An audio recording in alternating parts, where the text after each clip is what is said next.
말씀은 야고보서 1장 12절입니다. 야고보서 1장 12절이요. 받들어 읽습니다. 시험을 견뎌내는 자는 복이 있도다. 이는 그가 시련을 거친 후에 주께서 자기를 사랑하시는 자들에게 약속하신 생명의 면류관을 받을 것이기 때문이라. 이렇게 말씀하셨습니다. 여기에 시험이란 단어가 나오는데, 시험을, 인생은 모든 것이 시험이죠. 세상에 있는 사람도 마찬가지입니다. 초등학교 때부터 대학 졸업하고 뿐만 아니라 입사 시험부터 시작해서 결혼도 시험 같고 계속해서 인생은 시험 보다가 끝나는 것 같아요. 그 시험을 준비하는 데 있어서는 어떻습니까? 힘들고 고통이고 빨리 그 과정이 지나가기를 바라는 것입니다. 어린아이로부터 노인네까지 모두가 마찬가지죠. 하나님께서는 그분의 백성이나 자녀들에게 믿음이 있는가 없는가, 그가 과연 또 그분의 주님의 말씀을 지키는가 안 지키는가, 이런 것을 보시기 위해서, 또 상을 주어도 되는가 안 되는가 하는 것을 판단하시기 위해서 시험을 하십니다. 주님께서. 시험의 대상은 무슨 이방인이나 세상 사람들이 아니고 유대인이거나 그리스도인들을 주님께서 시험하신다는 것이죠. 그래서 시험은 누구나 받게 되는 것이죠. 이처럼 하나님께서는 그분이 사랑하시고 아끼시는 사람들을 시험의 상황으로 이끄시는 거예요. 그래서 시험을 안 받는 사람은 없습니다. 그 강도나 상황이 다 틀릴 뿐이죠. 그래서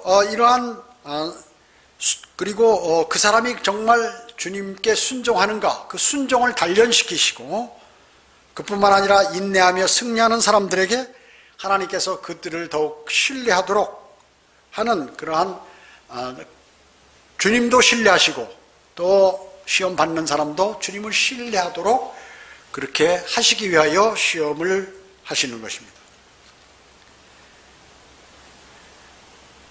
그뿐만 아니라 그래서 많은 사람들은 어려운 고통을 당한 후에 풍성한 열매를 맺게 되죠. 풍성한 열매는 고통을 통해서 나중에 그 열매를 맺게 되는 것입니다. 모세나 야곱이나 요셉, 다윗, 사도들을 비롯한 모든 믿음의 선진들이 다 시험을 받았습니다. 여러분 어때요? 그 심한 바람이 불면 조그만 새들이거나 또 이 닭 있잖아요. 닭은 크잖아요.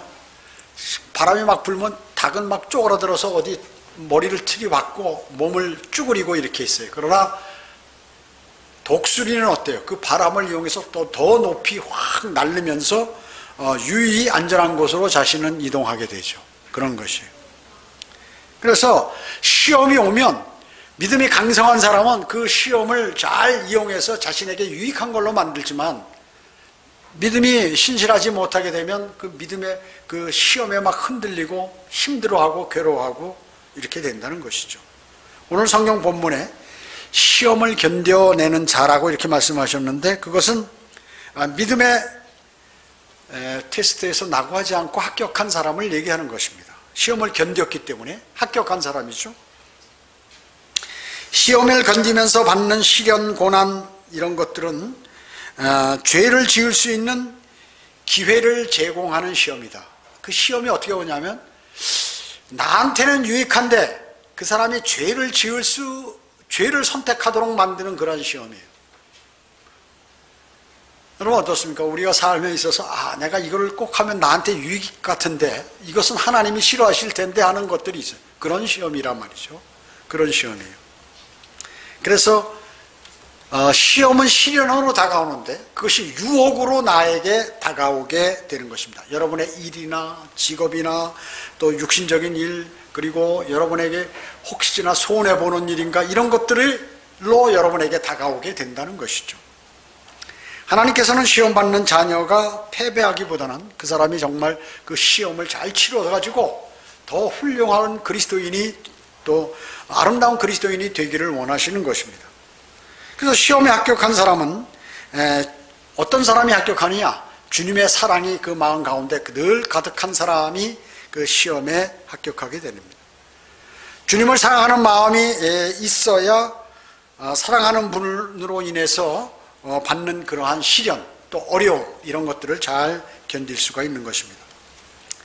만약에 주님을 사랑하는 마음이 적거나 또 주님을 온전히 신뢰하지 못할 때 그 시련이 그 사람에게는 너무나 크게 다가오는 것이에요. 여러분 지금 혹시 어려운 문제 있으세요? 그것이 나에게 너무 크다면 나는 주님을 많이 신뢰하지 않는 것이에요. 내가 과거에 구원받기 전에와 비교해서 시련은 대단히 큰데 그것이 지금 별로 걱정이 안 되고 주님께 계속 그 내용을 기도드리면 그 사람은 벌써 그 시련의 강도가 작게 느껴지는 것입니다. 작게 느껴지는 것이죠. 그것은 주님을 신뢰한다는 증표인 것입니다. 그렇기 때문에 그래서 시련을 거쳐서 시험을 잘 참고 견뎌내면 그 사람은 진정 주님을 사랑하는 사람이고 그리고 그 사람은 주님을 사랑하기 때문에 자신의 생명마저도 버릴 수 있는 그러한 모든 자세가 되어 있는 그러한 사람이 되고 그래서 그리스도의 심판석에서 생명의 면류관을 받게 되는 것입니다. 생명의 면류관을 그래서 받게 되는 것입니다. 주님께서 우리가 그분을 진정 사랑하고 있는지를 아시기 위해서 우리를 시험하시기 위해서 우리에게 다가오는 그러한 시련들 그런 것 때문에 이제 우리는 반드시 그런 것이 있으면 그것을 거치고 합격해야 하는 것입니다. 그러면 시험을 잘 치려면 어떻게 해야 하는지 상고해 보도록 하겠습니다. 첫째, 어떤 시험들이 있는가? 성경에 시험들이 많이 있죠. 가만히 보면 구약에도 있고 신약에도 있고 많이 있습니다. 그렇습니다. 유대인들이 받는 시련이 있어요. 그것이 동일하게 비슷하게 같은 유형으로 우리 그리스도인에게도 그런 시험이 와요. 그런데 가만히 더 파고 들어가 보면 그 시련과 어려움들이 예수 그리스도께서 받으신 시험이에요. 그래서 유대인이나 예수 그리스도나 그리스도인이나 다 받는 시련들이 일맥상통한다는 것이죠. 물론 강도와 상황은 틀리지만 일맥상통한다는 것이에요. 그래서 여러분이 성경을 보실 때 그러한 내용들을 참고하시면 많은 것들을 깨닫게 되는 것입니다. 유사성과 연관성이 있다는 것입니다. 하나님께서 우리를 시험하시죠. 창세기 22장 1절에 무슨 일이 있습니까? 이 일들 후에 하나님께서 아브라함을 시험하시며 그에게 말씀하시기를 여러분 잘 아시죠? 이삭을 바치라는 것이죠. 백세 난 아들 이삭을 나에게 바쳐라. 죽여서 제물로 드리라고 얘기죠. 히브리서 11장 17절에는 믿음으로 아브라함은 시험을 받을 때 이삭을 제물로 드렸으니 그 약속들을 받은 자가 그의 독생자를 드린 것이라. 어떻게 아브라함은 시험에 합격했죠? 합격했습니다. 정말 어려운 시험이었어요. 정말 어려운 시험입니다. 이건 여러분 우리는 이미 성경을 읽기 때문에 아브라함 믿음 좋아 그렇지만 이건 어려운 것입니다. 아브라함은 시험에 합격했고 그로 인해서 그에게 하나님께서는 복을 주셨고 그리고 그 자손들이 번성하도록 하셨고 그뿐만 아니라 모든 원수들이 문을 아브라함이 차지할 수 있도록 하셨고 모든 민족이 아브라함으로 인하여 복을 받을 수 있도록 주님께서 언약을 확정해 놓으셨던 것이에요. 그래서 시험에 합격을 하면 우리가 이걸 보면 어떻게 할 수 있어요? 시험에 합격을 하면 그 전보다도 훨씬 더 큰 것으로 주님께서 그 시험에 합격한 사람에게 베푸신다는 사실을 우리는 아는 것입니다. 하나님께서는 이스라엘 백성들을 광야에서 또 시험하셨죠. 광야에서 그들은 불합격하였죠. 40년간 불합격하였기 때문에 40년간 광야에서 많은 고통과 고난을 당했어요. 자, 그들이 먼저 일찌감치 시험에 합격했으면 어떻게 했을까요? 빨리 가나안 땅에 들어갔겠죠. 모두가 적과 꿀이는 꿈에 그리는 하나님께서 준비해 놓으신 그 땅에 들어가서 편안한 생활을 했을 텐데 종살이 하다가 광야에서 40년간 아주 그 메마른 땅에서 고생하고 뭐 큰 어려움이 안 했지만 환경적인 고생이죠. 고생을 하고 그냥 거기서 죽어버렸다 그 얘기죠. 그들은 물이 없을 때 쓴물이 나온다고 막 불평불만하는 것이에요. 어련히 하나님께서 다 해결해 주실까? 그걸 몰랐던 것이에요. 그러니까 갈증으로 또 고통을 또 주시죠. 지도자 모세 없이 40일을 이 사람들이 지나오니까 공황 상태에 빠져버린 거예요. 그래가지고 이제 우상을 거기서 금송아지를 만들어가지고 또 그 금송아지에게 절하고 그 앞에서 벌거벗고 술 먹고 놀고 난리가 난 거죠. 불합격했어요. 그리고 이제 더 올라가다가 여리고에 정탐꾼들을 12명 보냈는데 그 10명들이 말이죠. 까무러치는 거예요. 우린 메뚜기고 들어가면 우리 다 죽었다. 그 사람들 거인이고 성벽은 튼튼해가지고 끝난다. 여호수아와 칼렙만 주님을 온전히 신뢰하고 가서 이길 수 있다고 했죠. 그래서 이와 같이 이스라엘 백성 모두 거의 대부분은 광야의 시험에 불합격했습니다. 불합격했어요. 그래서 거기서 다 죽어버렸습니다. 신명기 8장 2절에 너의 하나님께서 이 40년 동안 광야에서 너를 인도하셨던 모든 길을 너는 기억하라. 이는 너를 겸손하게 하시고 시험하셨다. 시험하사 내가 주의 계명들을 지키고 있는지 그렇지 않은지 내 마음속에 있는 것을 알려 하심이라. 우리에게 그러니까 시험하실 때도 어떨까요? 내가 주님을 신뢰하는지 안 하는지, 하나님의 말씀을 내가 지키는지 안 지키는지 보시기 위해서 우리를 시험하신다 그 말씀이죠. 하나님께서는 우상을 섬기는 것을 금지시키고 주님을 두려워하는 히스기야 왕, 그에게 많은 재산과 영예를 주셨어요. 그런데 이 모든 것을 번성케 해주셨단 말이죠. 그러나 바벨론 사람들, 바벨론 사절들이 왔을 때 자기 하나님 말씀을 하나님께 어떻게 했으면 좋겠냐고 물어보거나 그러지 않고 자기 멋대로 창고들에 있는 무기들과 모든 것을 다 알려줬어요. 정보를 다 적군에게 노출시켜줬다고 얘기죠. 그래서 시험에 불합격했어요. 거기서 시편 7편 9절에서 이는 의로운 하나님께서 마음과 속을 시험하시나니, 우리 마음을 시험하신다 그 말씀이죠. 우리 속을. 시편 11편 5절에서는 주께서 의인을 시험하시나, 악인뿐만 아니라 악인만 하시는 것이 아니라 의인도 시험하신다 그 얘기죠. 시편 66편 10절에서는 주께서 우리를 시험하셨고 주께서 은을 연단하신 같이 우리를 연단하셨나이다. 우리를 더 단단하게 하기 위해서, 믿음을 굳게 하기 위해서, 또 믿음을 크게 하시기 위해서 우리를 시험하신다 그 얘기죠. 시험을 치르다 보면 시험에 자신이 생기죠. 우리를 연단하시는 것입니다. 마지막 시험은 언제 됩니까? 마지막 시험은 그리스도의 심판석 앞에 섰을 때 불로 받는 시험을 하는 거예요. 불이 지나갈 때 우리가 구원받고 나서 주님을 잘 섬기고 주님의 말씀에 합당한 삶을 살았을 때 금과 은과 보석으로 남지만, 그렇지 않으면 전부 불에 타서 재만 남고 되는 것이죠. 그래서 그 마지막 테스트가 언제냐? 그리스도의 심판석 올라가서 이제 받게 되는 것입니다. 하나님이 우리를 시험하실 뿐만 아니라 마귀도 우리를 시험합니다. 마귀. 데살로니가 전서 3장 5절에 이는 시험하는 자가 너희를 시험하여 우리의 수고를 헛되게 하지 못하게 하라는 것이라. 시험하는 자, 마귀. 그리스도인을 시험하는 공격을 얘기하는 거예요. 여러분들 마귀가 여러분을 공격하기 위해서 시험한다 그 얘기죠. 이러한 시험을 당하는 것은 뭡니까? 마귀가 공격하는 시험, 그것은 육신에 이끌려 가지고 정욕, 유혹을 받을 때, 그때 마귀의 유혹을 마귀는 그런 방법으로 시험을 하는 것입니다. 그래서 우리는 항상 마귀와 세상과 자신의 죄로부터 시험받는 공격에 노출되어 있습니다. 그래서 우리는 늘 주님과 끈끈한 교제를 통해서 그러한 영적인 무장을 하지 않으면 즉시 그 마귀는 여러분을 그 세상과 죄와 여러분 자신 육신을 통하여 공격을 가하게 되는 것이죠. 가하게 되는 것입니다. 성경에 보면은 때로는 사람들이 하나님을 시험하기도 했어요. 근데 사람이 하나님을 시험하면 어떻게 될까요? 벌 받는 거예요. 징계를 받는 거예요. 징계. 시편 106편 14절에 이스라엘 백성들은 오히려 광야에서 심히 욕심부려 사막에서 하나님을 시험하셨으니, 한 번 시험한 게 아니라 10번을 시험했다고 성경은 말씀하고 있어요. 민수기 14장 22절에서 10번을 시험하는 거야, 하나님을. 그러니까 하나님 얼마나 화나셨겠어요.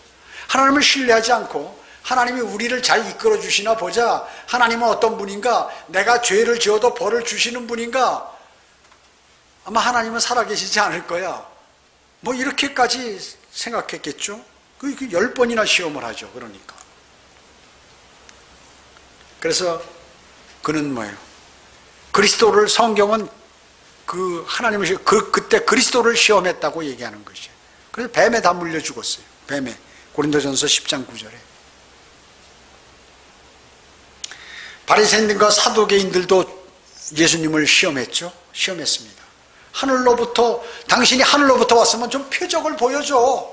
그런데 그 표적을 보여달라고 하기 전에 그들이 벌써 죽은 자도 살리고 안진뱅이도 일으키고 문둥병자도 고치고 다 했는데, 아유, 세상 사람 중에 그거 고치는 사람이 어디 있어요?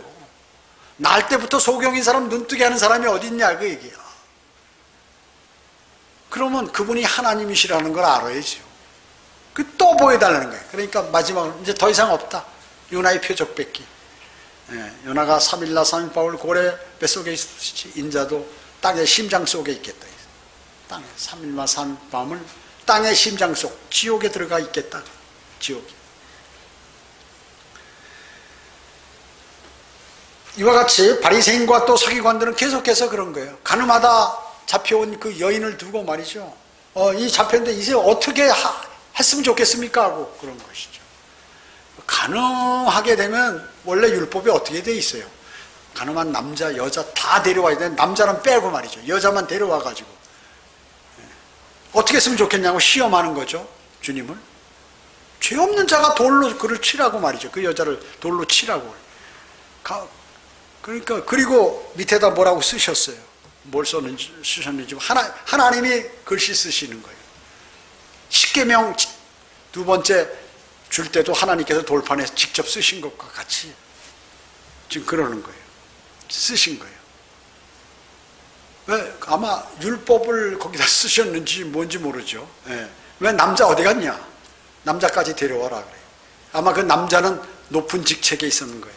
있었는가 봐요. 바리새인이나 무슨 서기관이나 무슨 이런 사람들. 그러니까 여자만 데려와가지고 그런 시험을 하는 거죠. 하나님을 시험한다, 인간들이요. 아나니아와 삽비라도 마찬가지죠. 토지대금 일부를 감춤으로 하나님을 시험했다고 함으로 그 부부는 즉시 죽게 되었죠. 자, 이런 시험들이 있어요. 하나님을 시험하는 것은 무조건 심판으로 다가오는 것이죠. 두 번째, 그러면 시험에 합격하려면 어떻게 해야 되는가? 오늘 본문 말씀을 자세히 묵상해 보면 주님께서 그분을 사랑하는 사람을 알고 계신다는 것을 알 수 있어요. 그 사람에게 시련을 주시고 그 사람이 그 시련을 잘 극복하고 그 시험을 합격할 수 있도록 이렇게 도와주시는 것이죠. 그래서 그 사람에게 복을 주시고 그로 인해서 하나님께서는 영광을 받으시고 그뿐만 아니라 그리스도의 심판석에서 그가 사랑하는 자에게 멸류관을 주시기 위하여, 생명의 멸류관을 주시기 위해서 그렇게 시련을 주신다 하는 것을 알 수 있어요. 여러분이 주님을 섬기면서도 구원받은 그리스도인이 많은 시련과 어려움들이 있다 하면 여러분은 그 사람은 생명의 멸류관을 받을 확률이 많아요. 그것을 잘 견뎌내면. 하나님께서 어떤 사람에게 생명의 멸류관을 주고 싶으신데 너무 고통이 없는 거야. 그냥 주변 환경이 현재. 그러니까 어떤 특별한 고난을 주시고 뭐 따돌림을 받든지 손가락질을 받든지 비난을 받든지 어떤 방면으로든 시련을 그에게 주어서 고통스럽게 만들었죠. 근데 그것을 잘 주님의 말씀과 또 주님하고 교제로 잘 이겨나가면 생명의 말씀을 주시기 위해서 그런 것을 시련을 주신다고 성경은 말씀하고 있는 것이죠. 예수 그리스도께서도 시험과 고난을 통해서 영광을 받으셨죠. 그분이 십자가에서 승리하셨기 때문에 그분은 만왕의 왕이요 만주의 주라는 칭호를 받으셨고 그분이 재림하셨을 때 많은 왕관을 쓰고 내려오시는, 갖고 계신 것이에요. 우리가 또 그 멸류관을 받으면 기쁨으로 주님 이거 주님 가지셔야 됩니다 하고 왕관을 주님께 던져드리는 장면들이 나온다. 그 지체, 우리의 그분의 지체들도 동일한 자격을 주시기 위한 증표로 이길 수 있고 피할 수 있는 그러한 고난을 주신다. 자기 자녀에게 주는 고난은 어떨까요? 능히 이길 수 있는 거 주시는 것이요. 그리고 그 어린아이에게 말이죠. 어린아이를 교육시키려면 막 힘들어하고 괴로워하고 힘드는 거를 부모가 보면서도 슬쩍 그렇게 모른 척 하잖아요. 그러나 딱 부모는 어때요? 주시하고 있죠. 주시하고 있는 것입니다. 그와 마찬가지. 주님도 그러신다는 것입니다. 히브리서 12장 1, 2절에 그러므로 이처럼 많은 구름 같은 증인들이 또한 우리를 둘러싸고 있으니 우리 또한 모든 무거운 것과 쉽게 에워싸는 죄를 벗어버리고 인내로 우리 앞에 놓인 경주를 하자. 그리고 우리 믿음의 창시자의 완성자이신 예수를 바라보자. 그는 자기 앞에 놓인 즐거움을 위하여 십자가를 견디시고 수치를 개의치 아니하시더니 하나님의 보좌 오른편에 앉으셨느니라.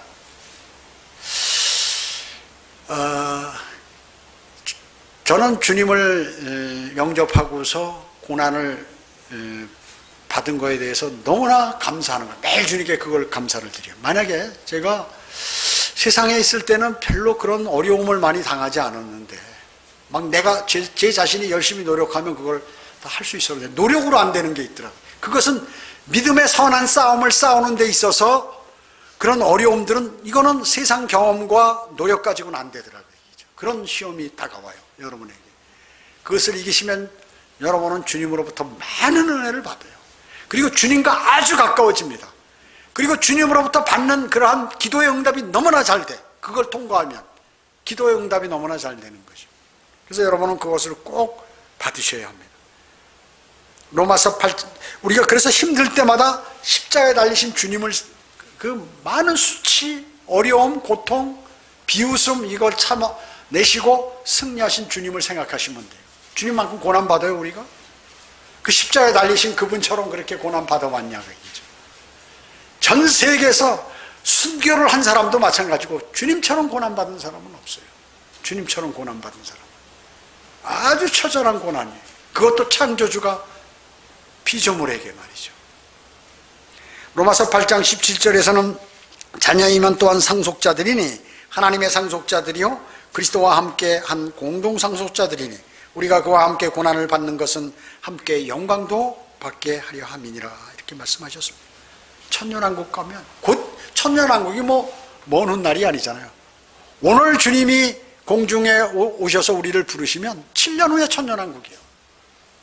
바로 들어가는 거예요. 바로 길어야 7년. 그러잖아요. 대환란이 아마 7년이 꽉 차지 않을 수도 있어요. 예. 이스라엘 민족들이 그냥 계속해서 기도하니까 막 살려달라고 단축될 수도 있다 그 얘기죠. 단축될 수도 있는 거죠. 그렇기 때문에 천년왕국이 앞으로 수만 년, 수천 년 후에 일어나는 게 아니에요. 오늘 주님이 내일 새벽에 부르시면 7년 후에 바로 천년왕국이 시작. 그리스도 심판석에 과 어린 양의 혼인식 공중에서 하고 이 땅에 내려오게 되는 거 아닙니까? 바로예요, 바로. 그래 이런 대환란이라든지 이런 것들을 지금 교회에서는 어떻게 가르치냐면 다 과거에 끝난 거다 이렇게 가르치는 거예요. 과거에 끝난 거다. 천만의 말씀. 제가 그 근거를 많이 제시했잖아요. 대환란이라든지 이런 것들이 지나간 것이 아니라 앞으로 곧 일어날 것이라는 것을 얘기하죠. 그러나 그리스도인하고는 관계없다는 것을 얘기했죠. 또 많은 사람들은 고난을 통과한다고 이렇게 얘기하는 사람이 있어요. 기독교인들 가운데. 그러니까 잘못된 교리들을 가지고 자기들이 옳다고 숫자가 우수하다고 해서 진리가 아니다 하는 것이죠. 진리가 아닌 것입니다. 로마서 8장 17절은 자녀이면 또한 상속자들이 하나님의 공동상속자들이 주 예수 그리스도와 공동상속자예요. 그래서 우리는 영원히 통치한다는 것이죠.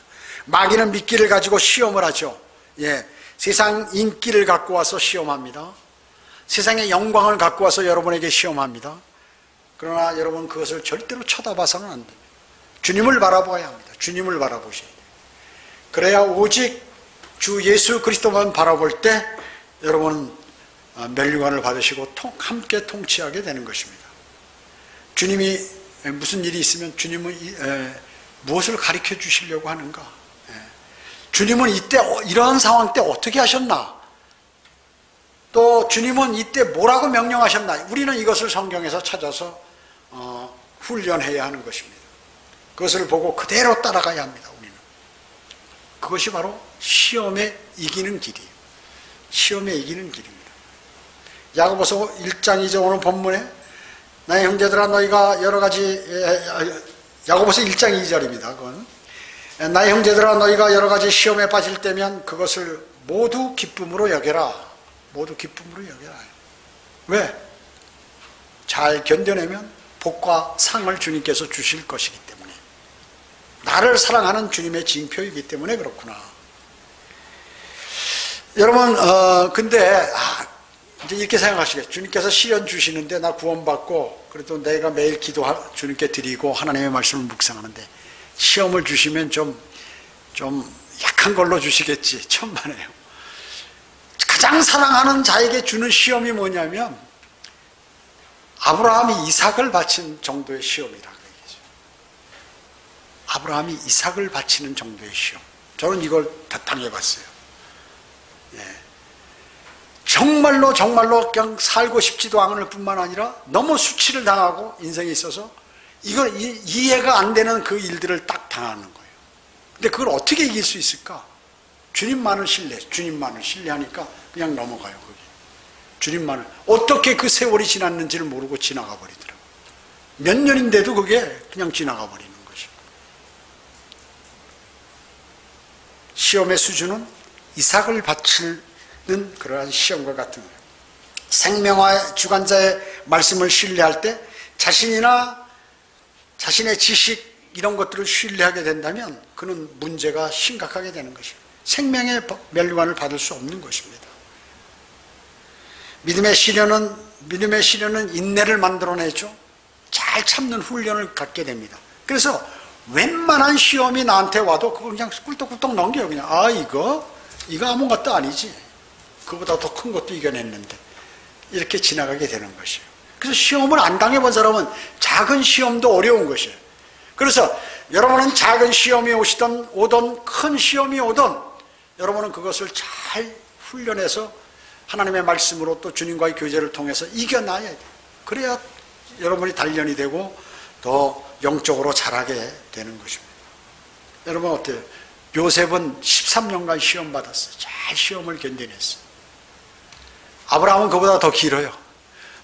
내가 너를 이끌고 네 자손들을 말이야 내가 정말로 하늘의 별과 같이 많게 해주겠다. 그러니까 걱정하지 마라. 그런데 계속 75세에 약속했는데 100세가 될 때까지 25년간을 기다렸어. 아브라함은. 그 모세는 몇 년 기다렸을까요? 80세까지 기다렸어요. 80대 하나님이 부르셨어. 정말 모세는 말이죠. 자기가 이집트 공주의 그 양자로 들어갔지만 자신의 그 어머니가 유모였기 때문에 자기가 유대인인지 알아요. 막 와신상담한 거예요, 사실은. 거기에서 많은 것을 배웠지만 세상적인 거 그리고 하나님과의 관계 여러 가지 이것을 배웠죠. 그런데 거기서 배운 거는 아무것도 아니야. 40년은 광야에 나가서 또 실전에 투입돼 가지고 40년간 정말 극에서 극인 생활 아니에요. 왕궁에 있다가 목동을 하니까 얼마나 차이가 나겠습니까? 생활 차이가. 거기에서 또 훈련을 40년간 하고 80년간 그는 시련을 잘 견뎌냈던 것입니다. 그래서 하나님께 쓰임을 받았죠. 여러분 하나님께서 구약에 말씀하실 때 항상 누구를 얘기해요? 모세를 얘기해요. 모세. 엘리야를 얘기하셔요. 또 다윗을 얘기하셔요. 그 사람들이 어떤 사람들이에요? 잘 시련을 이겨내간 사람들이에요. 모든 시험을 극복하고 이긴 승리한 사람들이에요. 시험을 견디기 위해서 필요한 것이 있어요. 그것은 뭐냐면 사람이 온유해야 돼요. 겸손해. 온유 겸손하니까 사람이 바보 같고 뭐든지 그냥 이렇게 그것이 아니라 마음이 겸손하고 마음이 온유한 거예요. 마음. 온유란 무엇이에요? 마음씨가 따뜻하다고요. 따뜻하고 부드러운 것이죠. 마음이. 겉으로는 막 전쟁을 치르고 군사 같지만 그 마음은 따뜻해야 된다 그 얘기죠. 그리고 굽힌다는 거, 온유한다는 건 잘 이렇게 휘청휘청돼도 부러지지 않고 이렇게 굽힌다는 것이죠. 마음을 굽힌다는 거. 굴복한다, 구부린다, 낮아진다는 뜻입니다. 그래서 자기를 주장하는 것이 아니라 하나님의 뜻이 있으면, 하나님의 말씀이 있으면 거기에 딱 순종하는 것이에요. 대단히 중요한 겁니다. 아무나 되는 게 아니에요, 이거. 사람이, 왜냐하면 세상에서 많은 직책들이 있고 경험이 있고 이렇게 배워오고 하기 때문에 공부를 많이 한 사람은 지식으로 교만하거든요. 하나님 말씀에 순종하지는 않는 것이에요. 하나님 말씀에. 그리고 사업을 많이 한 사람은 사업했을 때 자기가 성공을 이룬 게 있어요. 그렇기 때문에 하나님 말씀이 중요한 게 아니야. 자기 경험이 중요하지. 그리고 많은 이 스타들이나 운동선수 여러 가지 분야에 있는 사람, 하다못해 장사를 해서 수완이 좋아가지고 돈을 많이 벌었다 그러면 하나님하고 저 별로 관계없는 것이에요. 그렇기 때문에 하나님의 말씀을 순종한다는 것은, 세상에 살아오면서 그 말씀을 동시에 순종한다는 것은 이건 쉬운 일이 아니다. 쉬운 일이 아니다는 것입니다. 겸손은 뭐예요? 겸손이란 말은 사람들에게 쓰이는 덕이에요. 겸손은 사람들에게 쓰이지만 온유라는 것은 사람뿐만 아니라 하나님에게도 사용되는 거예요. 그래서 주님은 나는 온유하고 겸손하다고 말씀하잖아요. 주님은 온유하고 겸손하다고. 그래서 주님께 배우라는 거 아닙니까? 고린도후서 10장 1절에 너희 가운데 대면하면 겸손하고 너희에게 떠나서 있으면 담대한 나 바울이 이제 그리스도의 온유함과 공손함으로 너희에게 권고하노라. 사도 바울은 어때요? 사람을 대면하고 그리스도인을 대면하고 아주 겸손해. 그리고 그리스도인을 떠나서 세상에 막 죄인들하고 설교한다든지 죄인들에게 할 때는 막 담대한 사자같이 막 그렇게 해버렸다는 얘기죠. 그래서 그리스도의 온유함과 공손함으로 너에게 권고하는데 나의 말 경청하라고 얘기하는 것입니다. 이렇게 바울은 신실하지 못한 고린도 그리스도인들에게 주님의 온유로 간청했어요. 제발 좀 하나님의 말씀에 순종해라. 하나님의 말씀대로 살아라. 이렇게 권면했던 것입니다. 바울은 그리스도인을 대면할 때 겸손하였으며 세상 사람들과 세상 종교인들을 대면할 때는 주님의 복음과 진리를 전파하고 주장했습니다. 바로 주님의 온유함과 공손함으로 그렇게 했다는 것이죠. 마태복음 11장 29절에서 나는 마음이 온유하고 겸손하니 내 멍에를 메고 나에게서 배우라. 그리하면 너희가 너희 혼의 쉼을 얻으리라. 내 혼이 너무 피곤하고 힘들어. 그러면 주님을 배우면 돼요. 주님이 어떤 분이셨나. 우리가 욕심이 많거나 정욕적이거나 또 여러 가지 자기 욕망이 너무 많고 이랬을 때는 막 뭔가 피곤하고 그렇잖아요. 혼의 쉼이 없어요. 그때는 주님이 어떻게 사셨는가 이걸 보면 아는 것이에요. 그러면 그것을 주님을 배우게 되면 우리는 아주 영적인 영과 혼의 쉼을 얻을 수 있는 것입니다. 예수님은 자기를 고소하고는 불의한 자들 앞에서 단 한마디 대꾸나 자기의 의로우심을 변명하지 않으셨어요. 않으셨습니다. 이때 그분의 온유는 정말로 대단한 것이 거기에 나타나게 됐다는 것이에요. 왜 안 하셨을까요? 해봐야 소용없어요. 해봐야 소용없는 거 하면은 뭐예요? 힘만 낭비하는 거죠. 힘만 낭비하는 것이에요. 온유는 게으름을 부리는 게 아닙니다. 팔짱만 끼고 진리 주변을 빙빙 돌면서 내가 어떻게 살아야 할까 이렇게 하는 것이 아니에요. 희망적인 관측만 하는 것이 아니라 온유는 물질을 잃어버리는 한이 있더라도 진리를 발견할 수 있는 그러한 영의 습관, 그런 것이 바로 온유라고 얘기죠. 여러분은 진리를 발견하셔서 이 자리에 와서 주님께 경배드릴 수 있는 바른 하나님의 말씀으로, 그리고 바른 모든 구원받은 그리스도인과 함께 경배드릴 수 있는 그런 온유함을 받으신 것이에요. 받으신 것입니다. 온유는 겸손의 선물이죠. 교만은 죄와 독선의 자식이라고 이렇게 얘기합니다. 온유는 하나님이 만들었지만 교만은 서로 온유를 하게 되면 하나로 모두 뭉쳐요. 그리스도인들이. 세상하고 뭉치라는 게 아니에요. 그리스도인 간에는 화합하고 뭉치라는 것이죠. 그러나 교만은 갈라지고 분열하는 것입니다. 그래서 항상 교회에서 문제를 일으키고 나가는 사람들이 있잖아요. 그 사람들은 뭘까요? 그 사람들은 교만한 사람들이에요. 사실은 교만한 사람들이에요. 아, 내가 이런 건데 나는 선한데 저 사람은 악해. 나는 여기 악과 있을 수 없어. 그러니까 나간다고 그러고, 나는 하나님 말씀대로 사는데 저들은 하나님 말씀대로 안 살아. 그럼 내가 나가버려야지. 이렇게 하는 거예요. 근데 사실은 안 그렇거든요. 그게 이제 교만이 있기 때문에 그런 것이에요. 여러분 어떻습니까? 여러분 다른 형제 자매들을 볼 때 나는 선하고 잘하는데 저 사람은 아주 못하고 그런 것 같아요? 그러면 안 됩니다. 나에게도 만약에 혹시 잘못하는 사람이 있으면 그 사람을 투영시켜서 나도 그런 것이 없는가? 그를 위해서 어떻게 내가 조치해야 되는가? 그 사람을 위해서 어떻게 기도드려야겠는가? 이런 걸 생각해야죠. 그게 바로 그 그리스도인의 형제 자매로서의 사랑이 있는 사람이죠. 그렇죠? 여러분은 여러분에게 잘못하는 형제 자매들을 위해서 기도할 수 있어야 됩니다. 그래서 그가 정말로 안 되면 주님께서 조치하시는 것이에요. 여러분이 그 사람의 버릇을 고치려고 생각하지 마세요. 그리고 여러분이 저 사람을 어떻게 피하고 뭐 가서 또 권면하고 해서 무엇이 이루어지는 게 아니에요. 주님께 맡기고 해야 되는 것이죠. 주님께 간구를 드려야죠. 그럼 주님이 다 이렇게 평정을 해 주시는 것이에요. 온유는 이렇게 비유할 수 있죠. 인근에 우리 사람이 살아있을 때 어린아이들 어때요? 어린아이들 아주 부드러워요. 온몸이 다 부드러워. 그래서 어린아이들은 어떻게 떨어져도 막 떨어지면 까무러치게 우는데 보면 잘 안 다치는 거예요. 왜? 몸이 부드럽기 때문에.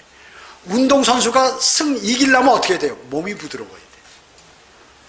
그래서 같은 기량을 갖고 운동 시합을 하더라도 이기는 사람 뭐냐면 몸이 부드러운 사람이 이기는 거예요. 그리고 나이가 들면 어떻게 해요? 몸이 굳어. 점점 딱딱해져. 그래가지고 나중에 죽을 때 어떻게 해요? 완전히 굳어서 흙으로 돌아가는 것이. 부드러운 게 좋다는 것이죠. 부드러운 게. 여러분 운동 많이 할 기회가 없으신 분들은 집에서 체조하면서 자기 몸을 부드럽게 하려고 이렇게 많이 만드세요. 그러면 그게 이제 건강하고 직결이 되는 거죠. 사람이 몸이 굳으면 늙게 되고 계속해서 더 굳으면 그래서 죽게 되는 것이죠. 나중에 심장까지 굳어서 죽게 되는 것입니다. 마찬가지로 사람의 마음도 우리 마음도 마찬가지예요. 그리스도인이 막 성장하는 단계에 있잖아요. 하나님의 말씀도 막 읽고 싶고 복음도 전하고 싶고 막 경배 드리는 것도 기쁘고 이럴 때는 어때요? 그 영이 부드러운 상태에 있는 것이에요. 그때가 좋은 거예요.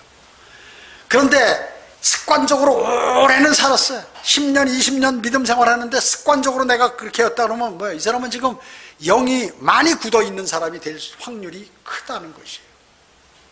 그래서 오래된 게 무조건 좋은 거는 아니에요. 그 부드러운 상태로 오래 가야지 이게.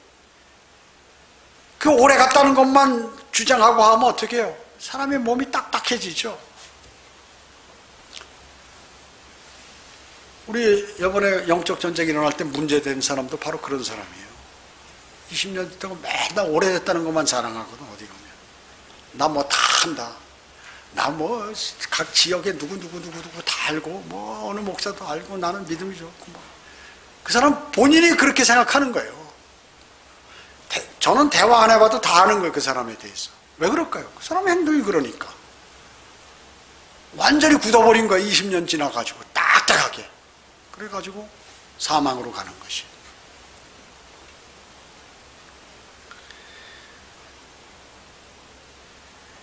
우리가 복음을 전할 때 보면 알 수 있죠.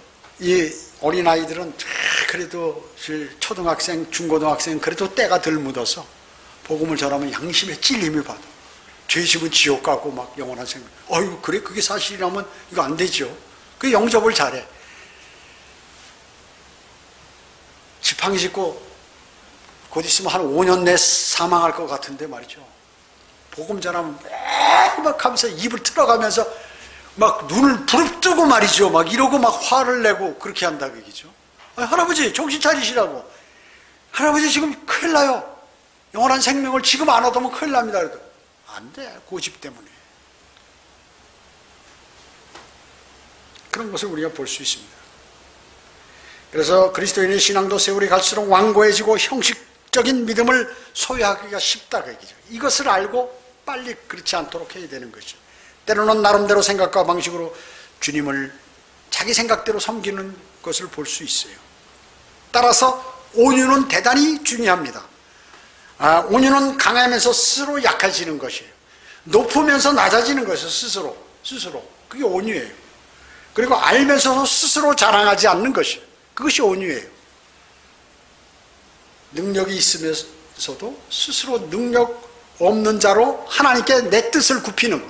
이 사람이 온유한 사람이에요.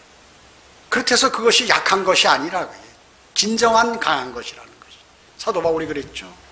자기 몸은 약하고 힘들고 눈 때문에 고생 나오지만 내 영은 그렇지 않다 그 얘기죠. 내가 약할 때 강한다는 것이에요.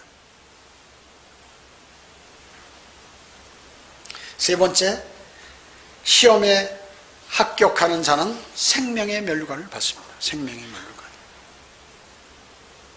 면류관은 그리스도인에게 대단히 중요한 것입니다. 그리스도인이 믿음 생활하는 것은 목표가 뭐냐면 바로 면류관이에요. 면류관을 받으셔야 돼요. 이왕 할 거. 이왕 선수로 뛰는 거 1등 해야지. 1등 해야 될 거 아니에요. 1등 해야 될 거 아니에요. 1등 하면 어떻게 할까요? 대우가 좋아. 편해. 제가 군대 생활할 때 소대장부터 시작해가지고 가는데 내가 어떤 그 부대를 딱 맡으면 무조건 1등 해야 돼. 근데 그 좀 강박관념은 좀 있었어요. 그러나 그 1등이 마구잡이로 1등 하는 게 아니라 실제 그들과 함께 먹고 자고 생활하면서 목표를 달성하기 위해서는 한단 말이죠. 그러면 그 문제아들이 있고 막 그 약한 열세한 부대들이 나중에 시합하면 사격도 1등, 마라톤도 1등, 하다못해 운동시합도 1등 해버리니까 사기가 충천하는 거예요. 그 전투에 나가면 그냥 그대로 그 적들을 제압할 수 있다 그 얘기죠. 제압할 수 있는 것이. 모든 운동선수들은 올림픽에서 금메달 따는 것이 소원이죠. 그 최종 목표예요. 연금도 받고 젊을 때 그냥 연금도 받고 또 자기가 또 다른 선수들을 양육할 수도 있고 지도자의 길로 갈 수 있어서 또 여러 가지 그것이 금메달 따는 게 최종 목표예요. 운동선수들은 다른 게 없어. 금메달 안 따면 그냥 또 겸손하게 있는 사람은 다른 걸 갈 수 있지만 너무나 문이 좁다 그 얘기죠. 뭐 체육교사도 아무나 하는 게 아니고 문이 좁은 것이에요. 그래서 올림픽에서 우승자에게 주는 원료가 과거에 월계관을 줬죠. 이 월계관은 어떤 사람이에요? 금메달을 따거나 뭐 한 사람이나 그 단체에게 그것을 줬죠. 한 팀에게 그것을 줬죠. 월드컵 경기는 지금 뭐 211개국이 한다는 거예요. 그래서 이제 다 이제 예선을 치르고 이제 과거에는 32개 나라만 이제 그 개최국에서 이제 게임을 하는데 이제 더 늘렸다고 그래요. 48개국이 이제 앞으로 모여서 2022년 카타르에서 이제 하게 되는데요. 경기를 치르게. 근데 우승은 뭐예요? 딱 하나만, 한 나라만 선발하게 되는 것입니다. 근데 세상 사람들은 월드컵이 무슨 뒤집어지잖아요. 난리가 나는 거예요. 그때 장사도 그 개통은 잘 되고 난리가 나요. 마치 거기에 모든 것을 건 사람들처럼 말이죠. 난리 치는 거예요. 마귀가 사람들을 이런 것들을 통해서 주의를 집중시켜가지고 주님의 말씀을 마음속에 담지 못하도록 한 것이죠. 국가대표 선수는 오직 자기 종목을 위해서 훈련하는데 온 정열을 다 쏟습니다. 그렇지만 정말로 좋은 성과를 내기는 어려운 것이에요.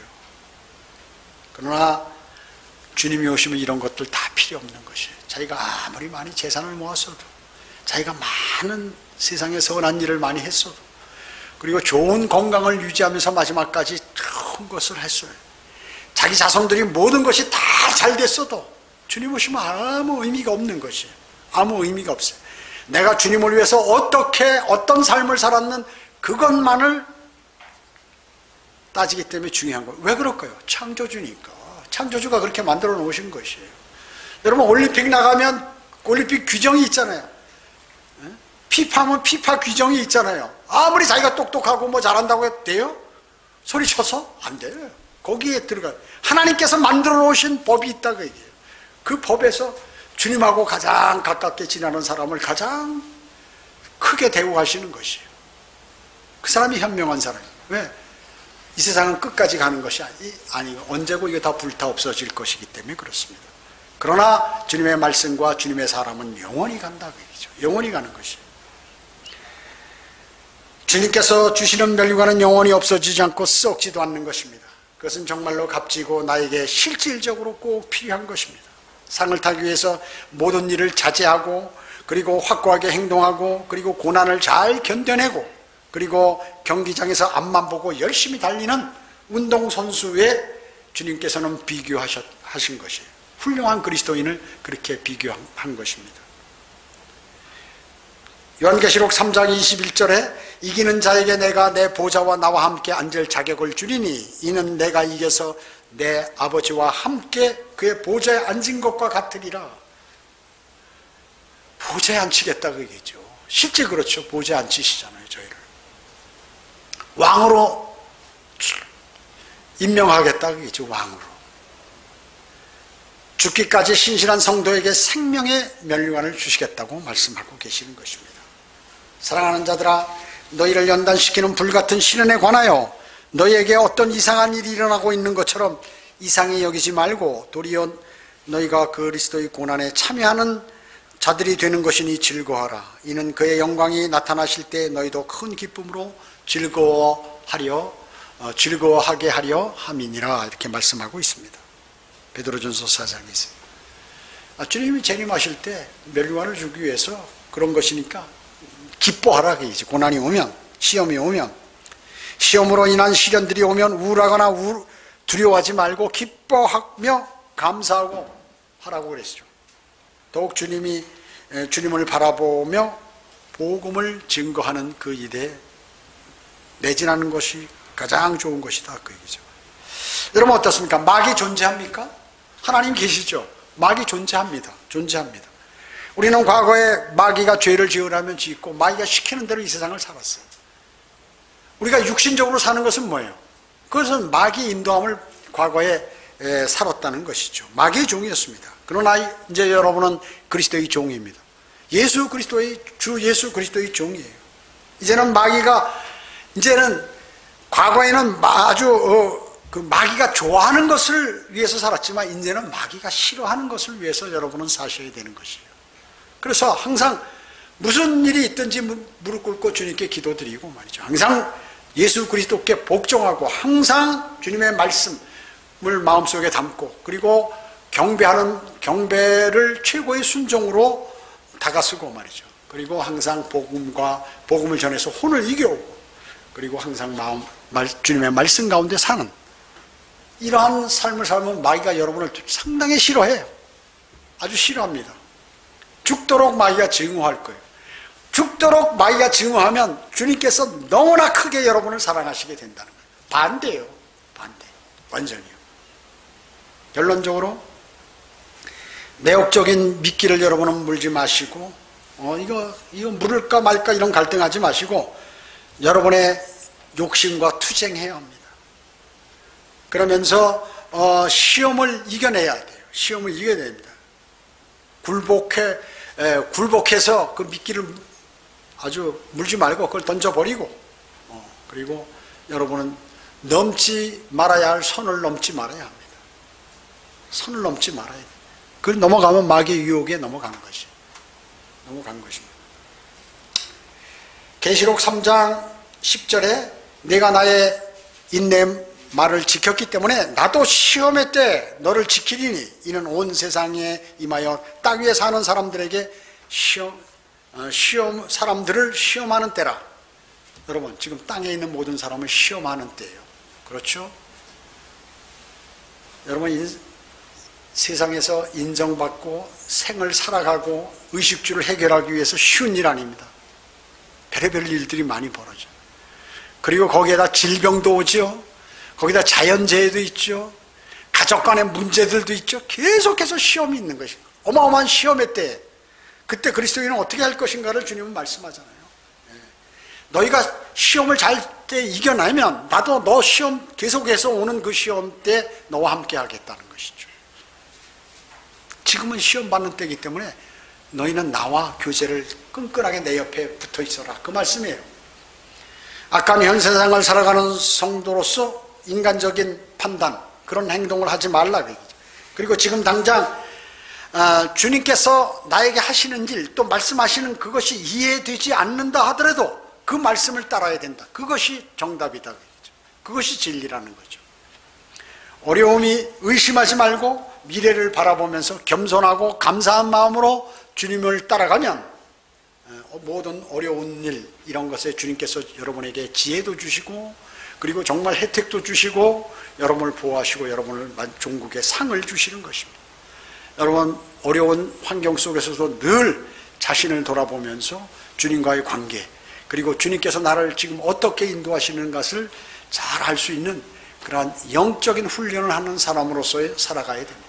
그냥 무대뽀로 살아가는 것이 아니라 육신적으로 구원받지 못했을 때, 세상에 있었을 때 마구잡이로 살아가던 그러한 삶이 아니라 주님이 지금 나를 어떻게 보고 계신가, 주님이 나를 지금 어떻게 인도하고 계신가, 그리고 내가 어떤 처세를 해야 되는가, 이것들을 하나님의 말씀을 통하여 잘 하셔가지고 주님으로부터 정말 칭찬받는 그리스도인의 삶을 사시기를 간절히 기도드리겠습니다. 주님 감사합니다. 주님은 시험을 당하는 자에게 시험에 합격하기 위하여 여러 가지 작은 시험들을 주시는데, 저희는 그 시험을 받을 때마다 주님을 신뢰하고 또 주님의 말씀을 통하여 능히 이겨 나가기를 원합니다. 저희에게 다가오는 모든 시험이 있을 때 저희는 그 시험을 기쁨으로 또 감사함으로 받겠습니다. 주님, 능히 이기고 나갈 수 있도록 주님께서 도와주시길 간절히 기도를 드립니다. 저희는 이제 경배를 마치고 돌아갑니다. 주님께서 함께 해주시고 또 한 주간의 삶도 어려움 없도록 인도해 주시고 특히 전염병으로부터 보호해 주시길 간절히 기도를 드립니다. 돌아가는 발걸음 지켜주십시오. 주 예수 그리스도의 이름으로 기도드립니다. 아멘.